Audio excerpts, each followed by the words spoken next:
कल्याण डोंबिवलीच्या शहर आणि ग्रामीण पट्ट्यात गेल्या काही महिन्यात चोरीच्या माध्यमातून नागरिकांच्या किमती ऐवज चोरीस गेला होता। यातील बहुतांशी गुन्ह्याचा तपास करून पोलिसांनी चोरीचा ऐवज चोरट्याकडून हस्तगत केलाय। हा सर्व 1,43,00,000 ऐवज बुधवारी कल्याणमध्ये आयोजित केलेल्या एका कार्यक्रमात 162 तक्रारदारांना परत करण्यात आलाय। कल्याण डोंबिवलीच्या शहर आणि ग्रामीण पट्ट्यात गेल्या काही महिन्यात चोरीच्या माध्यमातून नागरिकांचा किमती ऐवज चोरीस गेला होता। यातील बहुतांशी गुन्ह्याचा तपास करून पोलिसांनी चोरीचा ऐवज चोरट्यांकडून हस्तगत केला।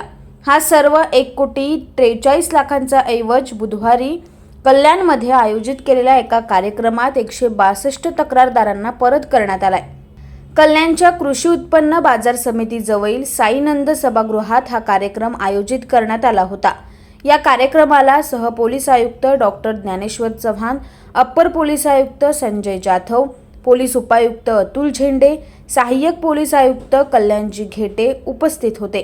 ठाणे शहर पोलीस दलाच्या स्थापनेचे औचित्य साधून नागरिक आणि स्थानिक पोलिसांमधील संवाद वाढावा, नागरिकांच्या मनातील पोलिसाविषयीची भीती दूर व्हावी यासाठी नागरिक पोलीस समन्वय कार्यक्रमाचे विविध पोलीस ठाणे हद्दीत कार्यक्रम केले जात आहे।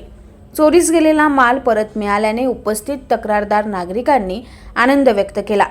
अनेकांनी आपल्या भावना व्यासपीठावर व्यक्त केल्या। पोलीस आणि नागरिकांनी समन्वयाने काम केले तर अशा घटना घडणार नाहीत।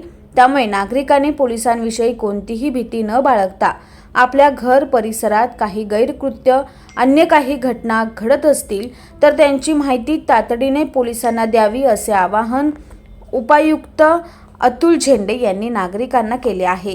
पोलीस रेझिंग डेच्या निमित्ताने मागील सप्ताहभरात आम्ही विविध कार्यक्रम आणि उपक्रम आम्ही राबवलेले आहेत। त्यामध्ये नागरिकांची सुरक्षेच्या दृष्टीने त्याच्यामध्ये अवेअरनेस करणे, विशेषतः महिलांची सुरक्षा, सायबर क्राईम या बाबतीत अवेअरनेस करणं, त्याचबरोबर ज्या गुन्ह्यांमधला मुद्देमाल आम्ही हस्तगत केलेला आहे तो कोर्टाच्या परवानगीने संबंधित फिर्यादीला सुपूर्द करणे हा उपक्रम आम्ही संपूर्ण आयुक्तालयात राबवलेला आहे।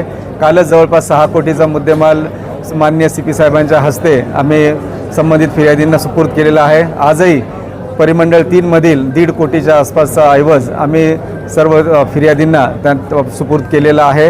हा निश्चितच आमच्या दृष्टीने एक आनंदाचा क्षण आहे। नागरिकांची सुरक्षा, विशेषतः महिलांची सुरक्षा, लहान मुलांची सुरक्षा, वयोवृद्धांची सुरक्षा ही आमची प्रायोरिटी राहणार आहे। आणि नवीन वर्षातसुद्धा आम्ही अजून अलर्ट राहू, सतर्क राहू, व्हिजिबिलिटी आमची जास्त राहील या दृष्टीने आमचे प्रयत्न राहतील। नागरिकांनी साध्या वेशातील पोलीस या नात्याने त्यांचे डोळे आणि कान जर उघडे ठेवले आणि त्यांना मिळालेली माहिती जर आम्हाला वेळोवेळी जर शेअर केली तर निश्चितपणे त्यांची सुरक्षितता वाढवण्याच्या दृष्टीने आम्हाला निश्चितपणे मदत होणार आहे। आपले ठाणे सुरक्षित ठाणे या माध्यमातूनही आम्ही डिजिटल मॅपिंग करून आमची व्हिजिबिलिटी वाढवण्याचा आमचा प्रयत्न सुरू आहे।